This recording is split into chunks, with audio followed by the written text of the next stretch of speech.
This podcast is sponsored by nobody.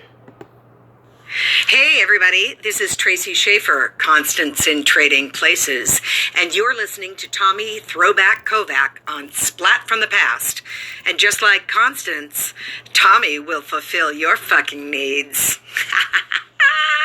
Hey dudes, welcome to Splat from the Past, the only 80s themed horror sci-fi show where things can get totally radical. Now today, I will be welcoming a very talented and accomplished theater actress, and I'm talking about Michele Mais. Those of you who grew up in the 80s watching movies, she was in C.O.D., the raunchy sex comedy, which she played a Latina chick. And she was hooker number one, Eddie Murphy's street friend without a name in Trading Places. He sees her at the bar, and then she comes to the party. Yep, that's her. Not the one who gets naked. That was another one. But she was also in that. She was on Silk Stockings. She played a temp in Don't Tell Mom the Babysitter's Dead. And she's done a lot of great theater in her career. She's been in the Rocky Horror Picture Show on stage, Menopause the Musical, Raza. She's been involved with the Oregon Shakespeare Festival. Hopefully she's not bitter. I've talked to like 3 people from that festival that's bitter. And it's going to be a great talk today, and I just cannot wait. So, here is my interview with Michele Mais. Hello. Hey, Michele, welcome to the show. How are you today? I'm great. Thank you. How are you? I am just spectacular. This is such a great honor. Thank you for taking the time today. Oh, I'm really excited to talk with you. Ah, thank you so much. Thank you. So, going back in time, I was reading that you were dancing in recitals from the time you were like 5 years old. Did you come from a family of entertainers? Is that how you got into it? Oh, no. Au contraire. I mean, no. My dad was a doctor. My brother was a lawyer. My mom was working in the medical field as well. I have an aunt that was an opera singer. Uh, I guess it's in the blood somewhere in there. But no, everybody was very much scholars and stuff in my family.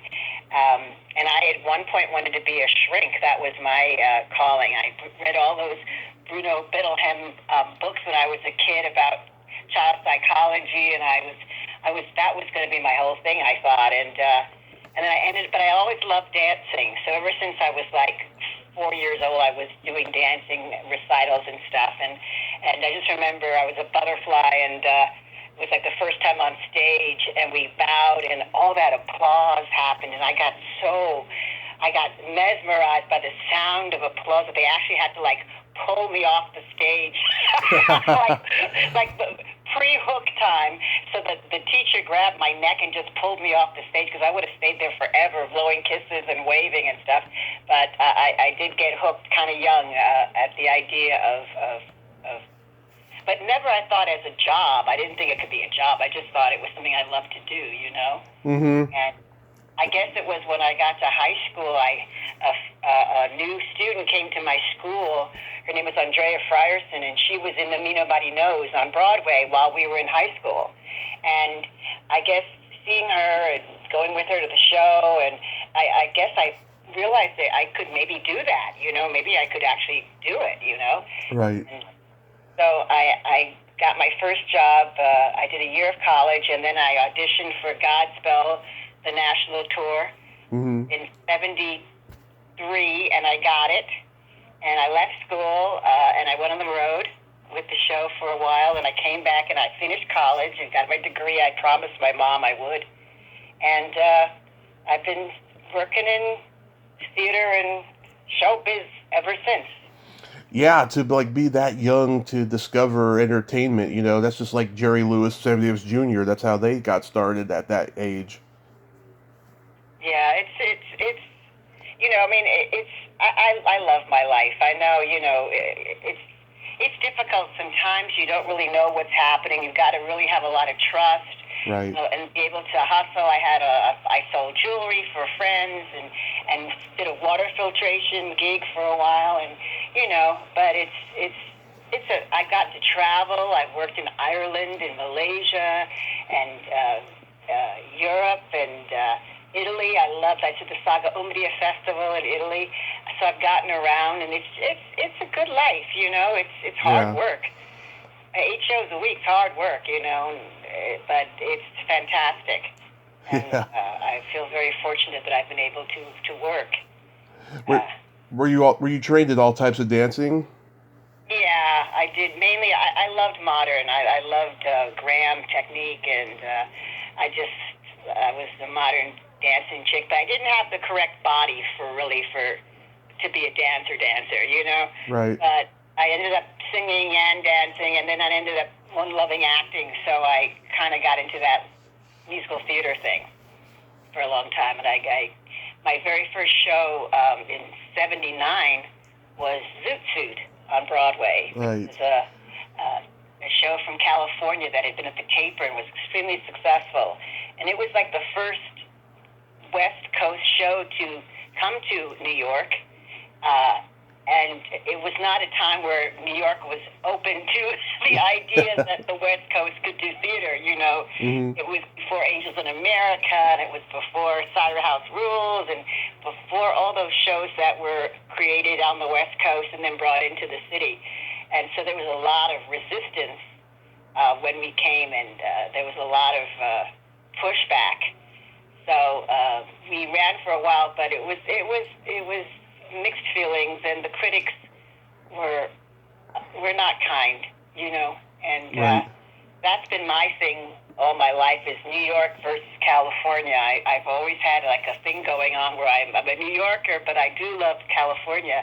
And it seems my shows would go to California and do extremely well, and then come back to New York and fail. And that became a bit of a pattern. And I decided at one point, you know, next time I can get out to California, I'm staying. And I did stay. But I must say, we were talking about the 80s, I guess, and I was just kind of thinking about the 80s, but that was a kind of a good time for me, the 80s. Mm-hmm. A really good time, because I remember I did the show on Broadway in '79, and I did a bunch of shows in '80, and I realized, you know, I met a lot of cool people during that time, and worked on a lot of interesting projects. So you asked me some questions. I don't mean to be rambling on. It's okay. So when you do Godspell at 17, that must have been amazing. Were you scared at all?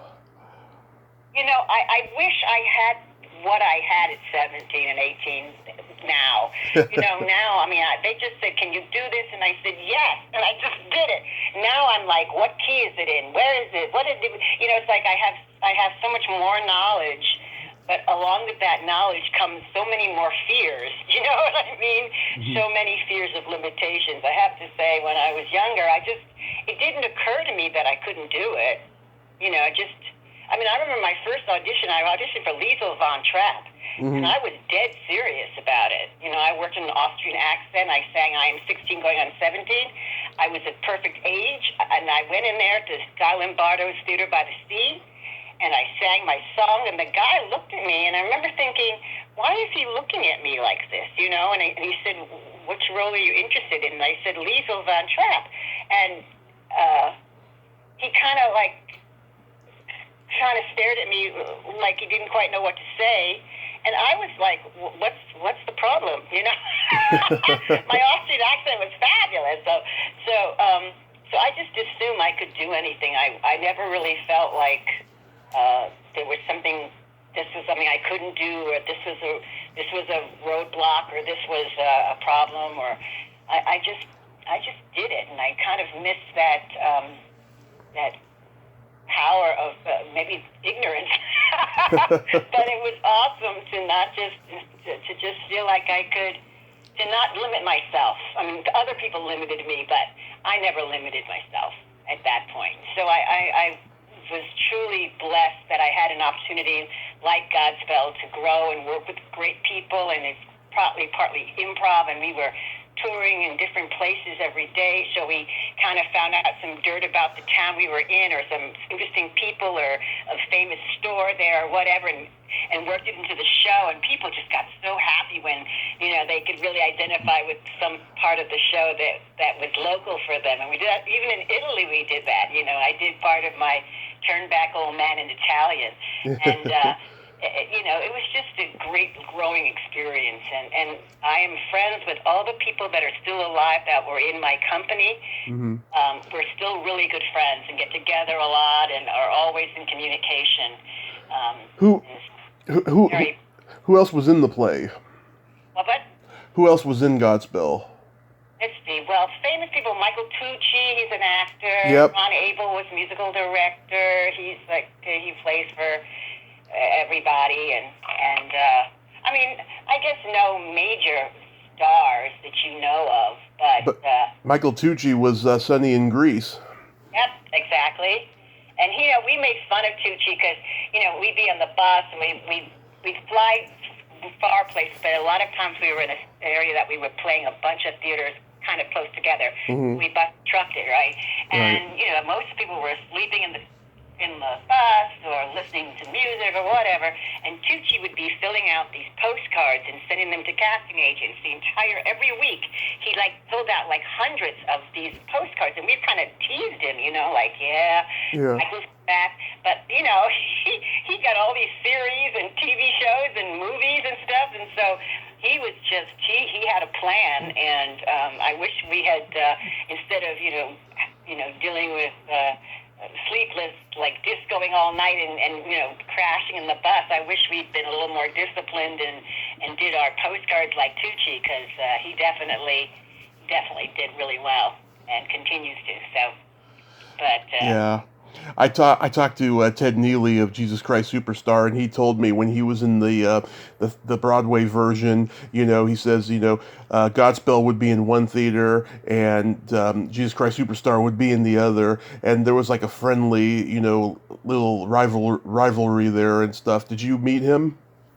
No, I've never met him. No, but I do know a lot of folks who did Jesus Christ Superstar, and mm-hmm. That's one of my favorite.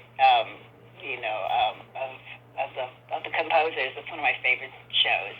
I've never gotten to do it, but it's a great show. And Godspell did its at 50 years anniversary, and that's pretty wild, right? 50 years ago it was started in a college. It was apparently the story was John Michael Teblack, the author, was sort of dressed like a hippie, and he went into a church around Christmas or Easter time, right. And they wouldn't let him in the church the way he was dressed, and they were very suspicious of him, and he just couldn't believe that that's how he was treated, when in a church during this time. And I think he kind of wrote that piece sort of kind of exploring, what people profess to be the religious aspects and how they truly act. Are people really treating their neighbors as they would themselves? Are they really being as kind? Are they really being as forgiving? All that stuff.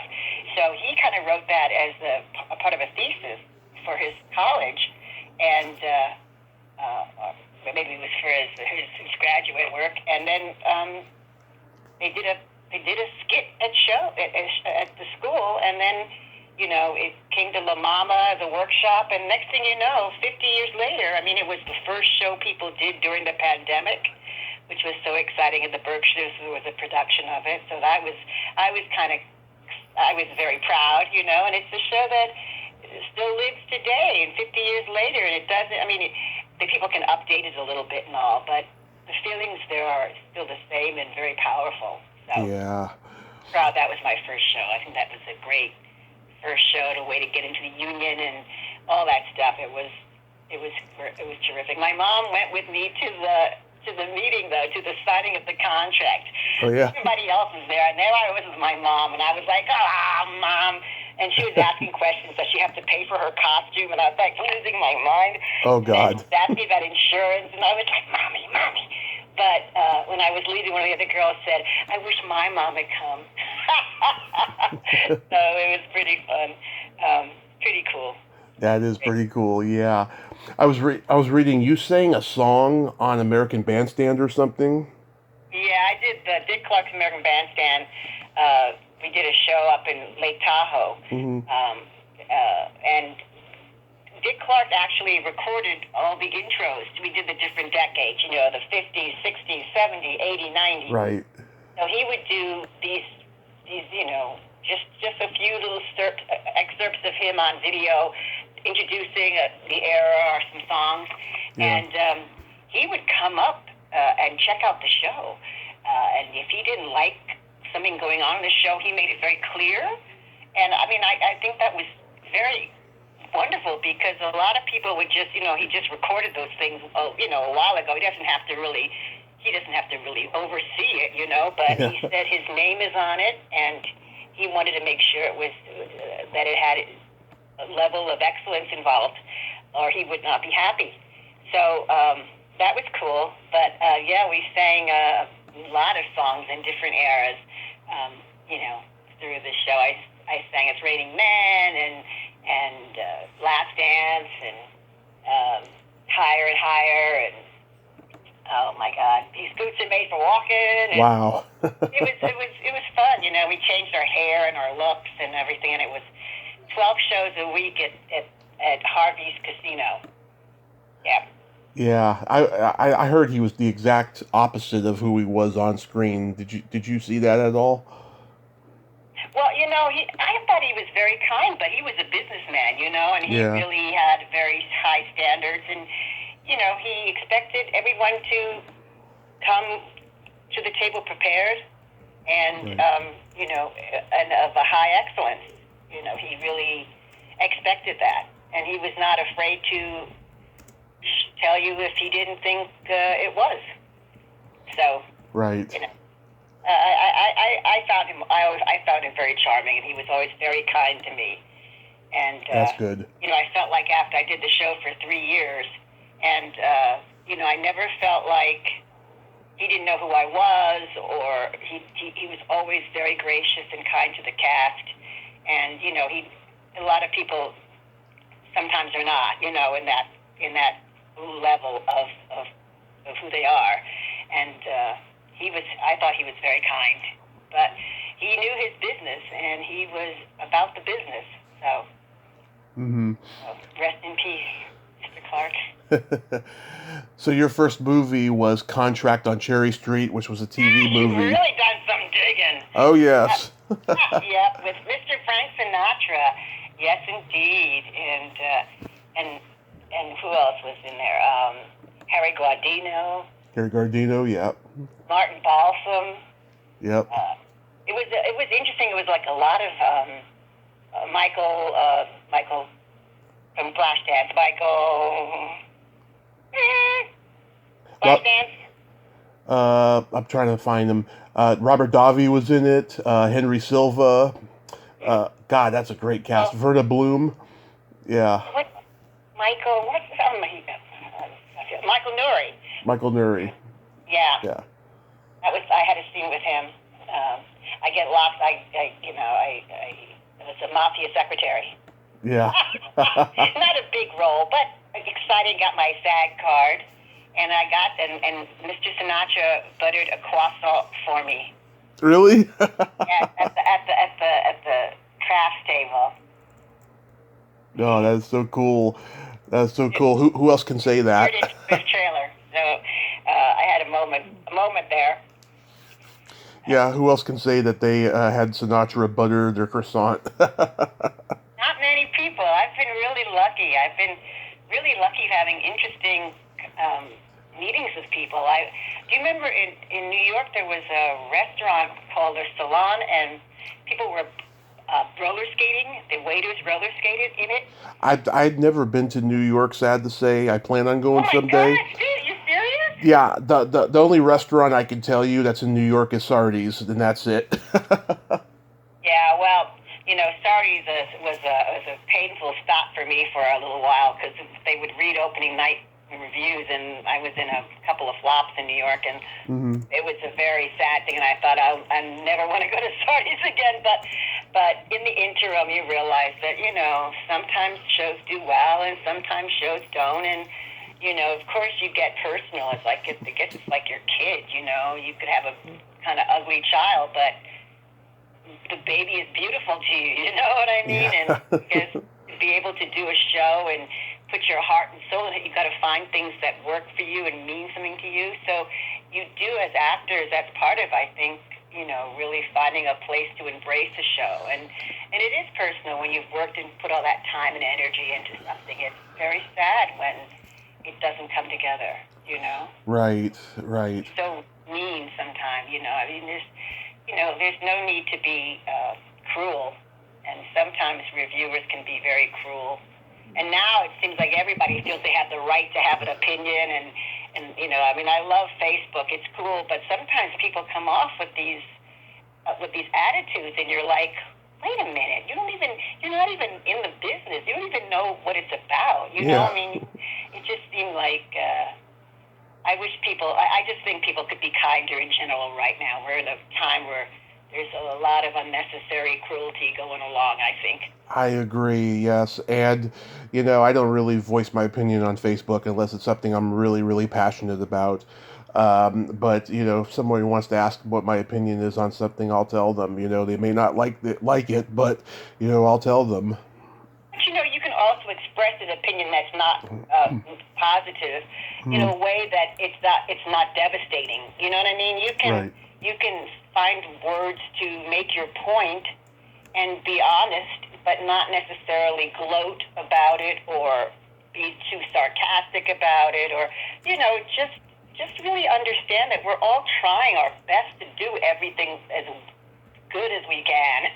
I mean, aren't we all? I mean, I don't want to go out there and put any bad work out there, but sometimes work is better than other work. Some works don't happen and some things don't click. It's just very odd, It's very odd to know what will be a hit and what won't, and what will resonate with people and what won't, Exactly. So how do you get cast in C.O.D.? I think I went to an open call. Yeah. And that's a funny movie, isn't it? I mean, it is. Everybody's just chewing the scenery acting-wise in that piece. And Chris Lemmon is hysterical. And I remember I had a scene with him, and I'm a very big fan of his dad. I'm a real Jack Lemmon aficionado and love his work. And I'm Rita the secretary, and I'm auditioning for a show, and there's a song involved, and so it was like a ballad, and they had this woman there that was going to be playing the ballad, but not to be mean, but she really wasn't a very good musician, and I said to the director, I said, because I was dating a musician at the time, and when I took the song home, and I said, can you play this like a samba or like a merengue? And so he played it like a up-tempo, because Rita was Española, and, this firecracker kind of thing. So he recorded it for me, and I played it for the director, and I said, could we do it like that? Because I think that would work better in the scene. It's kind of weird that she's saying all these weird things, and then she goes into a very serious ballad, and then she comes out of it. And he said, no, I love it. And so I gave it to the woman to play, and she couldn't play it. And I remember saying to the director, oh, and then he said, I said, well, my friend could play it. So he ended up doing it, and I ran into the woman a little while ago, and she was really angry at me, and she said, that was my job, and you, and I said, but you couldn't play it, I mean, if you could have played it, it would have been great. I said, but why do I not get to do the song in a funnier way? Because you can't play it that way. I said, I kind of did you a favor, didn't I? Kind of a little bit.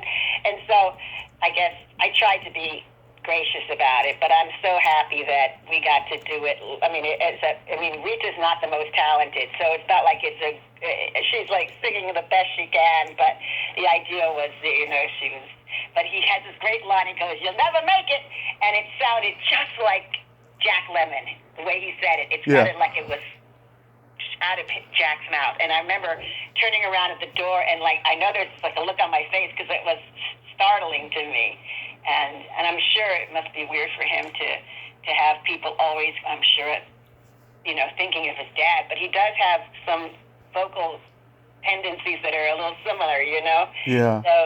But he was gracious to work with and fabulous, and I had a fun time. It was a very silly movie, but I had a good time working on it. It made me laugh a lot. So. Yeah. Gee. Chuck Vincent, he was coming off of the porn world. Were you aware of that? Yeah, kind of, sort of. I mean, yeah, kind of, sort of. He directed. Actors kind of. I don't know. I had a friend who ran the magazine Sherry, which was a pretty, I don't know, soft-core-y kind of boob magazine, I guess. And but I think I just went to an open call about it. And there was, there's some boobs in the movie, but I don't think that was not I would never consider that a porno movie, would you? That was like a... No, not at all. It's about... comedy, romping comedy. But I thought the acting was pretty right on in that. I really did. I thought people were... Oh, your performance is wonderful. You were the modern-day Maya Rudolph, I'll tell you. You can totally pass as a Latin chick in that movie. Well, I mean, my grandfather's Brazilian, so I mean there is a little something in there. So yeah, but yeah, and I was playing like on Zoot Suit and El Bravo and Zapata. I had a whole Latin time, and then people got a little more, aware. So that's when I braided my hair and dyed it blonde, and that's when I got Trading Places. So that was, a couple years after this, Chuck Vincent directed a movie called Delivery Boys, a very funny, bad movie, and I've talked to 3 people from it. They are all embarrassed by it. Even the porn star who had worked with him in porn was embarrassed by it. Well, I mean, I guess the thing is, I did nothing that I felt ashamed of or that I felt weird about, and I wouldn't, if I feel weird about doing something, I wouldn't do it. Of course. It didn't feel like an unsafe place or anything like that. It was actually a lot of fun, and I really enjoyed working with Chris, and and Chuck was, a fine director. He action cut, he was fine. So I had a blast. Plus, everything you do, you're learning. You're right. You're learning something. It's something I've done. Compared to theater, I've done much fewer movies or film than that I've done actual stage work, and so I'm much more comfortable on a stage than I am in front of a camera. So I'm trying, as I'm getting older, to get more comfortable with a camera, because that theater schedule's rough as you get older. It's a lot. So I'm hoping at some point to maybe make a little bit of a transition and get to do a little more film now. So we'll see what happens. How was working with Teresa Ganzel? Mm-hmm. How was working with her? Uh-huh. Hello? I'm sorry? How was working with Teresa Ganzel? In C.O.D. I didn't work with her, actually. Oh, you didn't have any scenes with her, okay. It was just me, my friend Michael Holmes playing the keyboards, and Chris Lemon in the scene. Okay. And we just did that pretty much, that scene that day, and then I left. Then you did a movie. I'd never seen this. It's called Losing Ground. Yeah, it's an interesting film by Kathleen Collins, and it was played. They just showed it at Lincoln Center. She's like a really intense African American producer, writer, director who did this film like years ago. I think early 80s, late 70s, I guess. Because she was a professor at CCNY when I was there. I went back to college, and so it was probably like in 78 or 79 we did that film. And Bill Gunn is in it, and Dwayne Jones. Dwayne Jones, and it was a really interesting piece, a kind of a stream of consciousness piece, and it's gotten a lot of notoriety lately. I know it did really well in Germany when it was first filmed. Yeah. And so yeah, it's a pretty cool piece, and it holds up, for the years. It was fun to go to see at Lincoln Center Theater. It was cool last 2 years ago. Yeah, it was a festival. I'll definitely check it out. It got a high rating on RottenTomatoes.com. Well, they know, right? Sometimes there's a lot of great movies that they have low scores on. I know. I mean, as you know, it's so interesting. It's everybody's opinion, as you were talking about earlier. And I had a little anger about critics, and then I won a critics award, and it was like the weirdest night of my life. I was so torn. I felt like, am I now a traitor? I kind of had a meltdown in Boston. This is back in 82. I was doing a show called One More Time, and we were traveling throughout the country, and it was about black performers during that time where you could only do the variety shows with black people involved, and it was a circuit, and it was great blues songs. Vernell was the author of it, and there's Bessie. Yeah. Oh, just all sorts of amazing blues tunes and everything. And what was the point I was making about this? Oh, yes. So we got to Boston, right? Right. And there was one Caucasian man in our company, Sam, who was sort of the owner of the club kind of thing. And he was fantastic. He was a great actor, and it's a kind of a weird part to play, right? Because sort of not a villain, but sort of. And for some reason, when we got to Boston, this guy just ripped into Sam and Sam's character and Sam's face, and so mean about Sam. And the next day, Sam didn't show up at the theater, and Sam was like a professional, really. He came, he was there early, he was in his dressing room, he was everything on. And so he didn't show, he didn't call, we called the house, he didn't answer. We did the matinee, and I said, something's wrong, he would not do this. We need to go to his apartment, right now. So after the matinee, we got in the car, we got the landlord to let us in, because we were there for a little while, so we got apartments in Boston for a little while. So he had a heart attack. Ooh. We found him over the coffee table, and he's lying on the review. So the last thing he read was this horrible, horrible review that was so rude and mean specifically to him. And I got crazy. I started, the Pirates at Penzance was opening in Boston with Jim Belushi, and it was a night off, and I was walking up and down the aisles looking for the critic. I was saying his name out loud, walking up and down, and I was escorted from the theater because I wanted to give him a piece of my mind. I just thought it was just unnecessary and rude, and so a few years later, I won the Critics Award. I was thinking, wow, how do I feel about this? This is such an odd feeling. I never thought I'd be grateful and happy to be criticized. You know what I mean? Yeah. So it was interesting anyway. So, yeah, that's the story. So. So how does Trading Places come to you?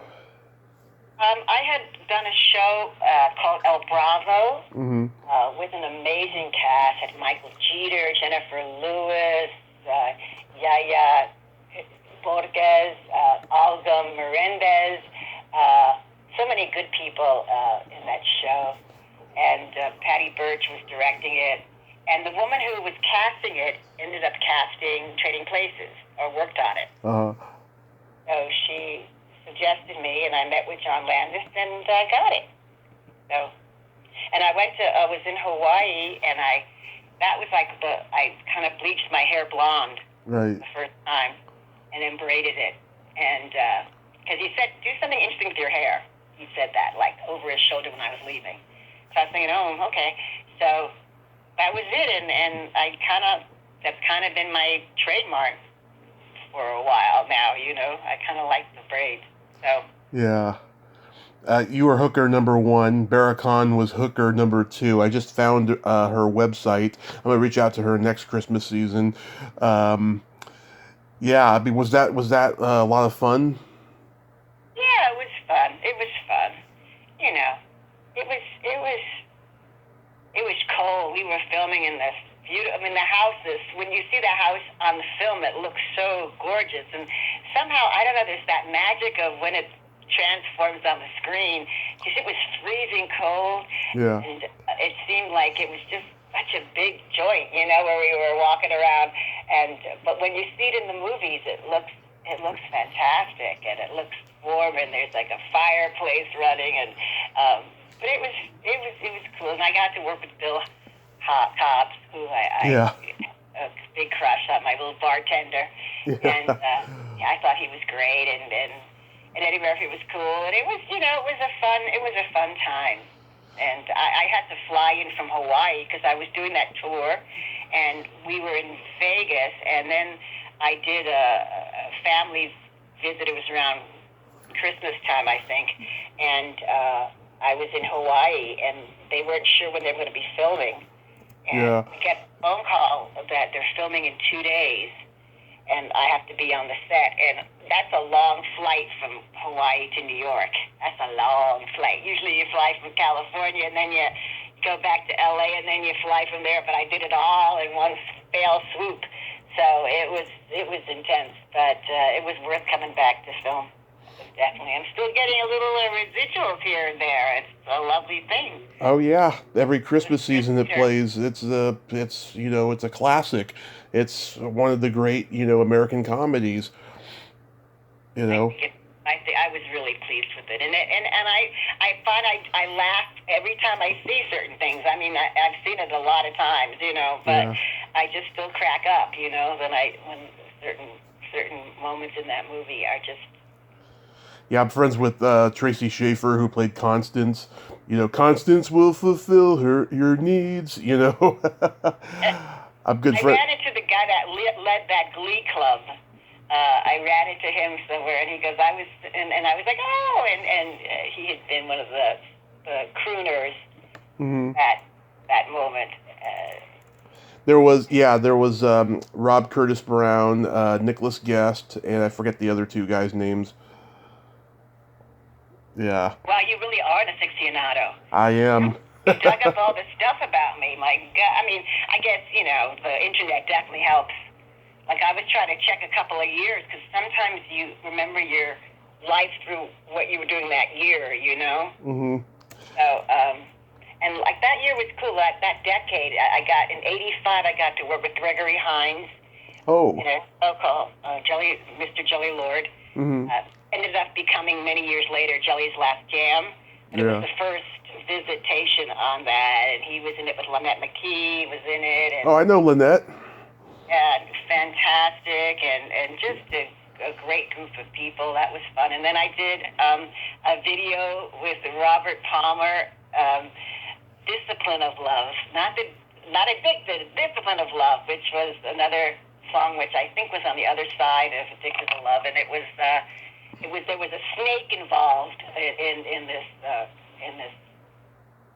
disco joint, and that was kind of fun to do, and Yeah, I reached out. I reached out to Lynette to do the podcast when I first started, and she had just had like a little car accident or something, and then a year later I tried again, and she just said she just was not ready to do a podcast interview. But we follow each other on Twitter.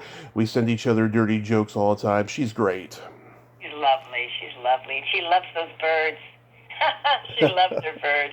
Yeah, I went to see her, and she came to New York to perform, and I I bought her a little porcelain bird because she's like loves her birds. How long were you on set on Trading Places? I think it was like a 3-day shoot.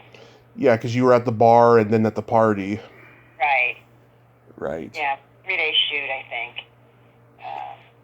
And then you played a temp in Don't Tell Mom the Babysitter's Dead. That's true. I'm a temp. I love that movie. So many people have come up to me in that movie. I cannot believe it. I mean, it's like there was supposed to be another scene I was in, but that didn't make it. But so many things end up on the cutting room floor that I was just happy that I was in there. You never know until you see something if you made it into the film or the TV show. Yeah. And, there's no guarantee until it's done. Yeah, one thing I always noticed about that movie, it's weird. The camera work on that film, the way it's lit is very interesting. It's got this really kind of dim, darkish kind of lighting on it. I don't know if you've ever noticed that. It's very interesting. I like a lot. You're talking about Trading Places? On Don't Tell Mom the Babysitter's Dead. Oh, yeah. Okay, yeah, I can see that, yes. Yeah. It's funny because I felt, I went into audition and I had a cane. I'd fallen through a trap door. I was doing Rocky Horror Show. Right. And I fell through a trap door in 1989. Right. And I landed on my knee and my patella snapped. And my kneecap went up into my upper thigh. And this is during a show, and I had a mic in my hand, and I was so sick. People were like prying the mic out of it, saying, "No, Macy, don't sing. Shh, don't sing, don't sing." And I had to be. That was in the Chemo Theater in Albuquerque, New Mexico, and I was carried out. And so it took me like 6 months. I couldn't move my knee. I had to get reset and 2 surgeries later, and I remember I went at the audition and I had my little cane, and the director said, "What happened?" And I said, "Oh, I fell through a trap door," and he he kind of envisioned like a little person dancing, and then the thing going, and they're going woo, and all like the cartoon with all the lines go up when the person's falling, kind of thing. Yeah. And I was laughing, and I lifted up my pants to show him my scar, and he stopped laughing. And then I feel like that's where I got the part. I think he felt really guilty. So, but I wasn't trying to shame him. I was just, Yeah. But I did. That was a moment, and I remember thinking, maybe I shouldn't have done that. But I just felt like, it was funny, but it wasn't funny. But that was a cool film to work on, and Sharon Bialy was the casting agent on that, and she's lovely. And yeah. I mean, as I said, it sounds like I've worked a lot in film, but I haven't really. But I'm glad you're pulling them out. Yeah. I thought for sure if you're going to talk about 80s, you're going to talk about Rock of Ages. Oh yeah, we're going to get to that. Okay. You also guest starred on Silk Stockings. How was that? Ben Vereen was in it. Yes, I did. It's so funny. I got from doing Rocky Horror in San Diego. The casting woman saw that, and the role was Bobby, and it was supposed to be a man. So I went to the callback, and I'm sitting there, and there are all these guys there, and they look at me and they said, "What are you here for?" I said, "The role of Bobby," which was that role, and they all started laughing. The whole room cracked up, like, what am I doing there, kind of thing. And I got it, so it was pretty fun, and triumph. So why couldn't Bobby be a woman, right? So, yeah. I had the scene with Bob Estes, who was just so handsome and cute and affable, very nice guy. So that was a fun afternoon. He's cool. Yeah. Now, I haven't seen these movies yet, but I love the people who are involved in them. You provided the voice of Evil Bong? Yes, yes. For many, many moons I've done. And you know what was really cool about Evil Bong is, and in 2013 I got breast cancer, right? Oh, So I'm heading to the hospital to do my double mastectomy and, take care of it. And the phone rings and it's Shirley Payne calling and saying, I got an Evil Bong for you. hmm And I said, oh, wow. I said, I really want to do it, but I'm heading to the hospital right now. And I told him what was going on. He's like, oh, my God, Maisie. Yeah, oh, my God. And so he said, well, I hope everything goes well, and please let me know how you are. And he was just so gracious and kind and everything. And I went in and had the surgery and everything. And then, like, about 4 weeks later, he arranged a studio in New York. He said, I don't want anyone else playing E.B. I don't want anyone else's voice. So he got a studio in New York, and we Skyped the session together. right. And I just always thought that was the coolest thing, that he didn't dump the old Evil Bong Maisie. So, and I really like E.B. I mean, what can I tell you? I mean, I think I went to Oregon Shakespeare Festival. I've done lots of Shakespeare. I feel like I'm truly an artist, but I do like to do some weird little movies and stuff that are fun, Yeah. and voiceover has always been something I've been into, and so yeah, EB's pretty fun. I do like the fight me and Tommy Chong have in the first Evil Bong. Yeah, I interviewed Tommy Chung back in March. I wanted to bring the movie up, but we didn't have time. He's a guy, you ask him a question, he'll go on for a long time about it, and I only had an hour with him. So we had a great conversation. People are saying it's the best interview I've done. I disagree only because I'm so hard on myself, but I had fun with him. And Charlie Band, I met him twice. Second time was kind of weird. I'm trying to ask him if he wants to come on the podcast because I talked to his brother, and he's trying to sell me an Amazon Prime subscription to, all his movies.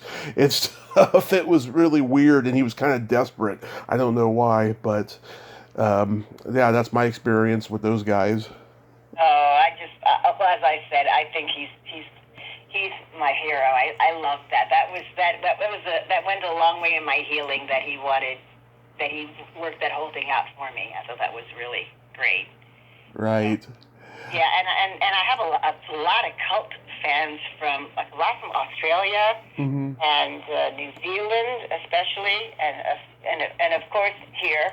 But people will, like, on Facebook find me and say, are you Evie? And I'll say yeah. So it's kind of fun, and I mean, and the character kind of, I don't know. She's for Bong, she's cute. Yeah. So, so it's a fun thing to do, and it's always interesting to go in, and we usually do those in a few hours. Right. And so it's another thing. You want to keep yourself open to all sorts of things, and so voiceover work is definitely fun, and Yeah. and your voice, I mean, it changes as you get older and all, but the quality and the sound of it basically stays the same, Right. So, you can keep working hopefully for a while. So I hope so. I hope I my last thing I just did I did the Dragon and Shrek. Oh yeah, like I didn't even know Shrek had a theater production. Tell me about that. Well, there was a Broadway show. I mean, they were on the Tonys with us in 2009 with Rock of Ages and Shrek, and it's based on the movie, but it's all original music. It's not, like the movie was all kind of songs, jukebox songs. This is all written. But interestingly enough, the dragon is usually a giant puppet, and there's a woman singing the lyrics of the song standing near the puppet with the mic, but the puppet is the thing that's like talking. And there was a song that they sang that was in the Broadway production, and I guess when they were sending it out on the road, they wanted to get a better song. And so they came up with this tune Forever, which is a lot of fun to sing. It's a great song. And so this theater, Sierra Repertory Theater up in Sonora, California, I worked at many years ago. And it's amazing, will you come and play the dragon? We're not going to make a puppet. We're going to make you the dragon. We'll get you an outfit and whatever, and you sing the song. It's like a quickie thing. It's like one big number, and then, you come in at the end and save the day. What do you think? And, I mean, I hadn't worked in a OSF. It closed down, like, in March of 2020, right? And I hadn't worked at all for a while. So, I wasn't sure if the theaters could open. But I said, if you can get the theaters open, I got my vaccinations. I'm ready to rock. Yeah. And we ended up doing it. And it was a little stressful because, we had very tight COVID protocol. We were tested a lot. We were temperature checked.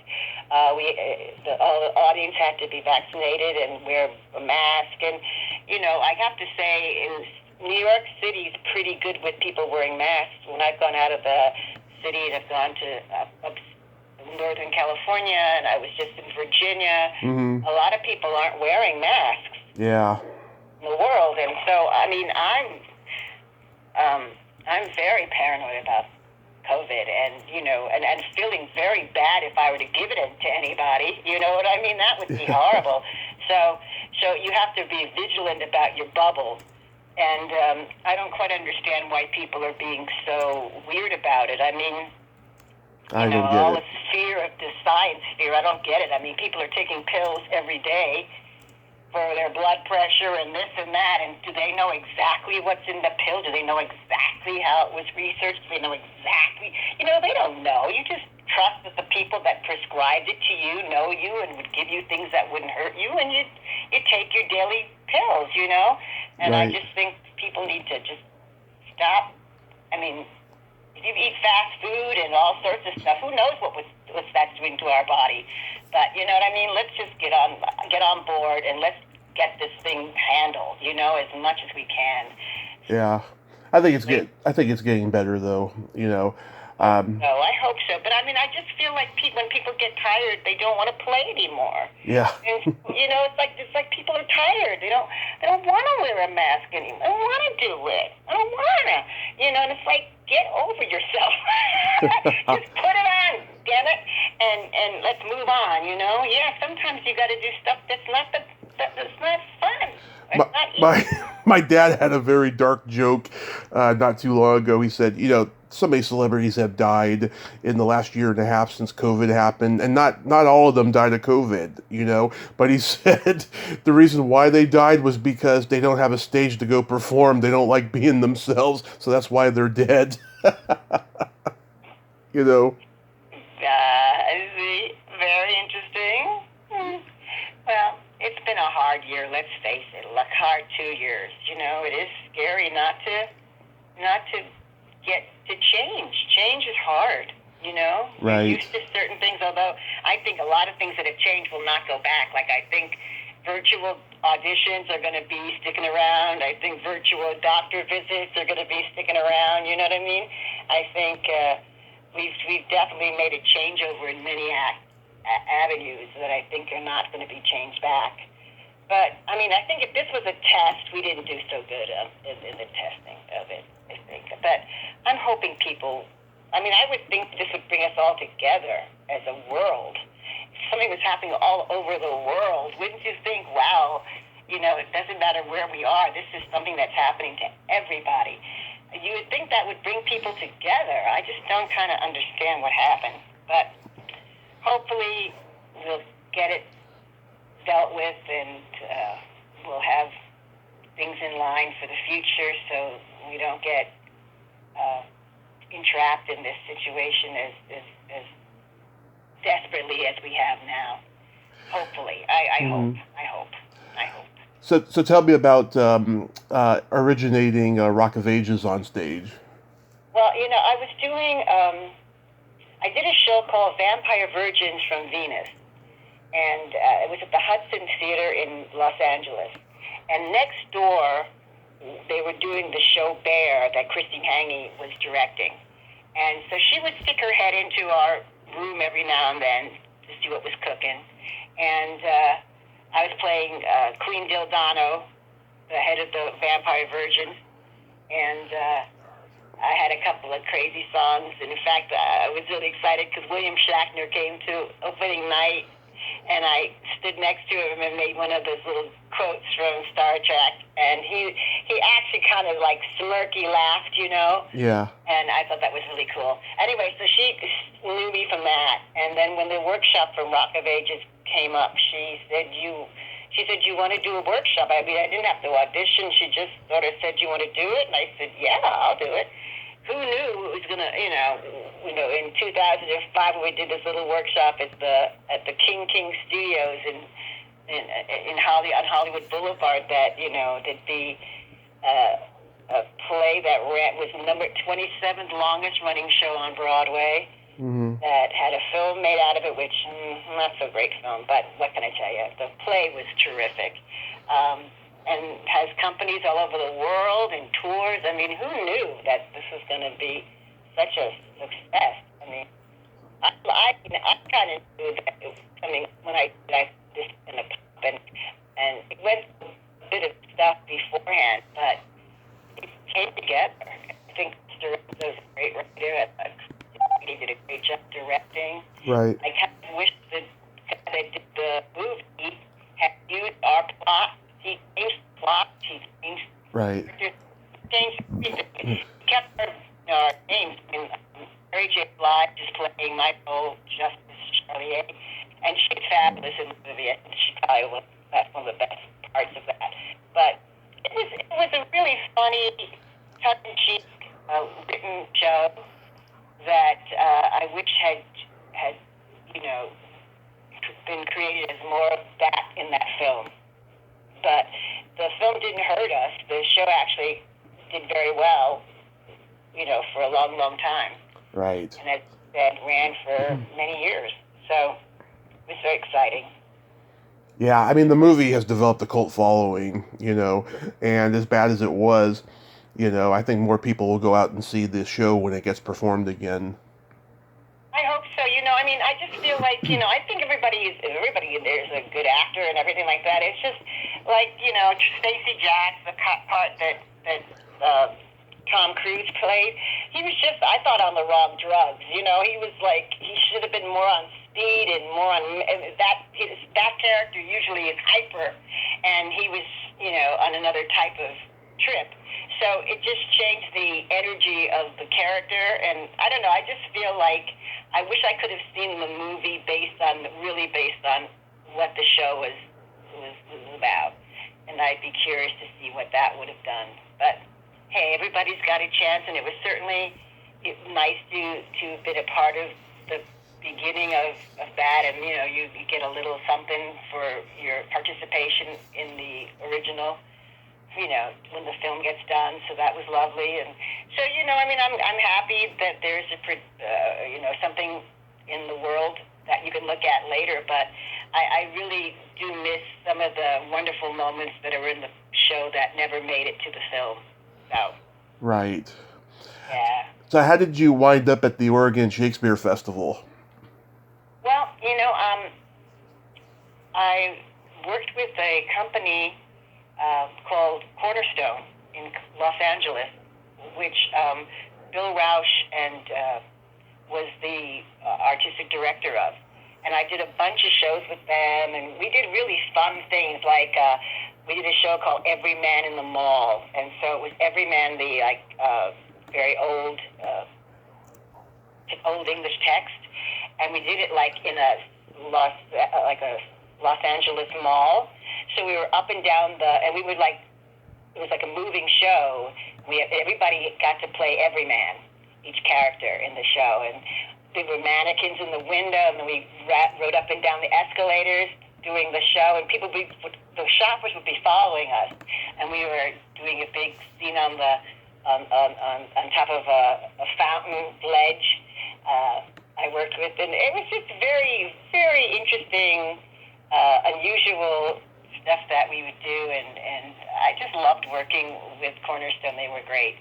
And Bill ended up becoming the artistic director of Oregon Shakespeare Festival, and so I told you I had gotten breast cancer, and I in 2013, I had gotten into remission, knock wood, and Right.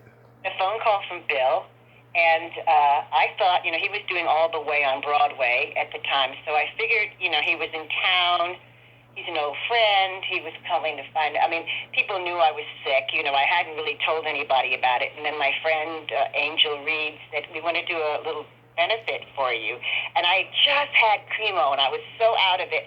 And I went, oh, it's so nice.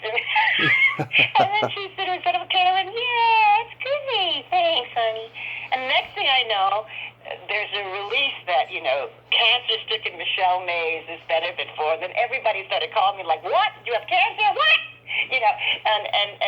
But I have to say that once I kind of came out about it, Mm-hmm. I believe the healing really started.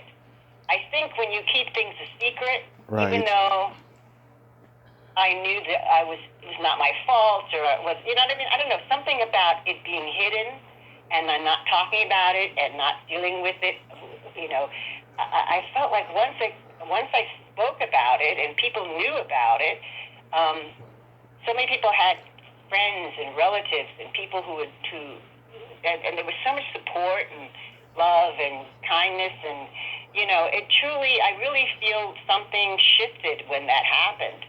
So I'm very grateful to Angel for doing that.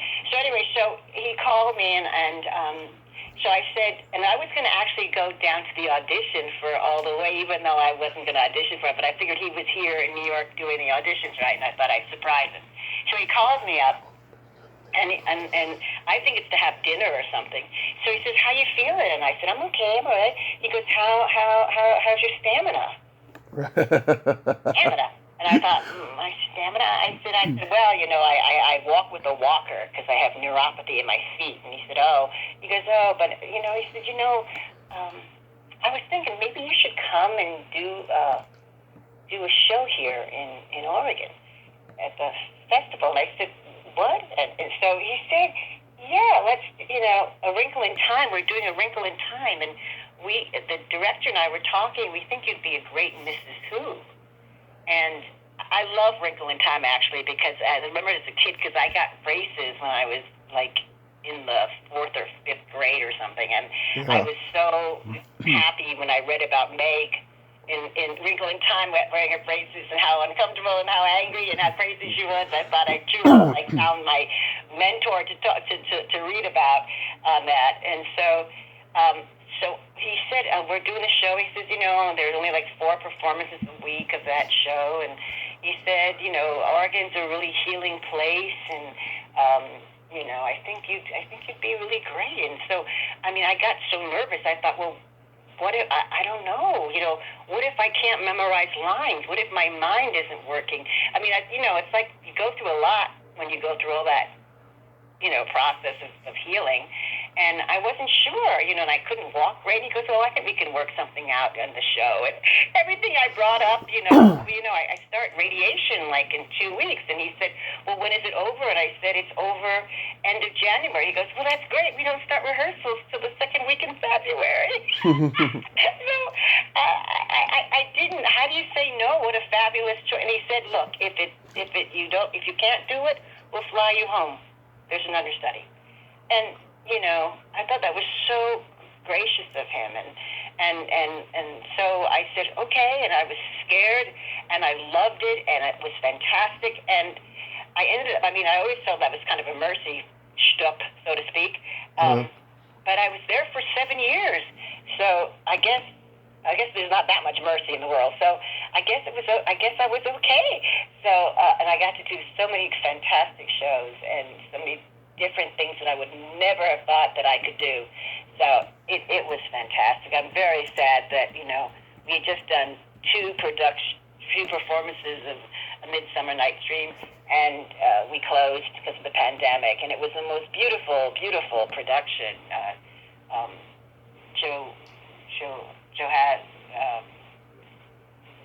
Joe from the Guthrie directed, and it was just a beautiful, beautiful show. So Yeah. I hope I get to go back there in the future at some point. Usually around this time I'm packing up to get back there, so it feels a little odd. But to be honest, I have some medical things I need to kind of take care of a little bit. Right. And Mom passed away this year. I'm so sorry. I know, and it's a COVID related, so that's why also I'm probably very strong about feelings about COVID and, being careful and mindful. But so I have this apartment to deal with and stuff. So I just figured I'd take a little break and work on some stuff out of myself. When you're at the Shakespeare, Oregon Shakespeare Festival, do you run into any bitterness from any of the actors? Because I've had 3 on here that are, full-fledged members, and they have so much resentment towards Hollywood. I think they came on here to deliberately attack Hollywood and sabotage my interview with them. Oh, no, really? Yeah. Oh, I'm so sorry. I mean, I gotta say, that's not the experience I had in. Oh, I know. I can tell. Your energy is way different than theirs was. I've also New York is so great, and as I said, but when you go to audition sometimes in New York, there's a lot of people kind of sort of getting a little weird with you. Yeah. Maybe lifting their leg and showing you how high they have what a great extension they have. Yeah. It's just like people kind of do some weird things in the rehearsal in the room, before we go in. There's almost like people like checking you out and measuring things. Who's my competition here? Who's going to be opposite me, or all this stuff. And I didn't find any of that at the festival. I found people really supportive of each other. I thought people really, everybody's so talented at that place. Everybody's fantastic. Really, everybody. There's so many different kinds of talent in there and different, expert. People have been there for 27 years doing Shakespeare. People have been there, I would not say that's my strongest point, but right. I definitely learned a lot, and I was given the opportunity to really grow to a point where I do feel comfortable doing the Bard, and that's pretty exciting. A woman of my age to really shift out of musical theater and going into, some really serious work. And I got to work on Sweat, Lynn Nottage's play, and some really amazing playwrights and directors that I've gotten to work with being there. So I am, plus I think life is a trip.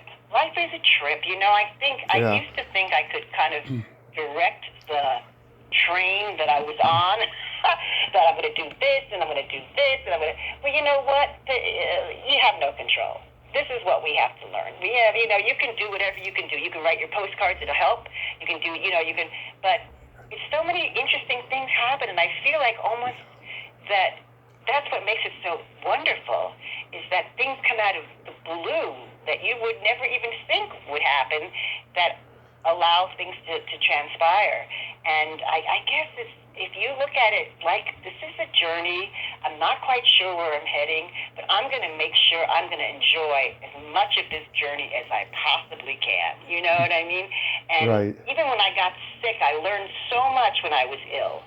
I learned so much about myself and people and life and fear and love and grief. And it's just, we're on this journey of lessons, and I'm so happy that I've met the people I've met and worked with the people I've worked with, and right. lost many people during the AIDS epidemic, and I got to sit next to the guy that created Crixivan, the chemist that came up with the cocktail. I got to sit next to him, and I did a show called The Last Session, which is about this guy who was dying. He was now alive because of the cocktail, Yeah. So life is so beautiful. So I guess I celebrate my life, and I won't say it's perfect. It's had some sad times and some disappointments, yes, but on the whole, it's a pretty fucking great life. Yeah, it is a fucking great life. It's a fucking great life, So How do you you... had me walk down memory lane today. Oh my God! Well, it's good, right? I mean, it's better So than... many visits to memory lane. That's pretty. Very good detective work on my early stuff. I appreciate it. That's wild. How do you know my friend Roberta Inshow? She was a mutual friend on Facebook. I don't know. I have to go look. I'm sorry. There's so I thought you were talking about my friend Roberta from Menopause the Musical. That's when you said Roberta. Don't be mad at me, Roberta. But I can't right now off the top of my head. Yeah, she's in her 30s, and I'm in my 30s. We used to work together at a theater company in Redwood City, California, called the Dragon Theater, and it was a theater company where no one was emotionally available, but she was like the nicest one to me, and we became good friends. She came on one of my earliest podcast episodes, and we had a good time. I've been meaning to ask her back since, but I've just been so damn busy, and with all the amazing people I've been getting, there's a few people I've neglected to reach out to, but I'm going to, and she's one of them. Oh, well, I hope I did okay today. You were fucking fantastic. Oh, I'm so happy. I'm so happy. I got nervous.